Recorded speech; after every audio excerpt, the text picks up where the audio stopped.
মালিঙ্গার টোটকায় Jasprit Bumrah purple cap নিজের দখলে করে নিল। টুর্নামেন্টের প্রথম থেকেই যশপ্রীত বুমরা তার সেরা ছন্দে আছে। সে দুর্দান্ত বোলিং করে চলেছে। যদিও তার দল মুম্বাই ইন্ডিয়ান্স এবারের টুর্নামেন্টে খুব ভালো কিছু করতে পারে নাই।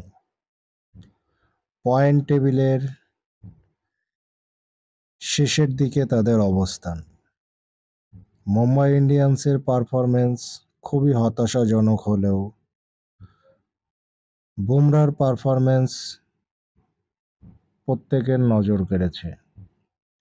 টুর্নামেন্টের প্রথম থেকেই বুমরা দুর্দান্ত ছন্দে আছে।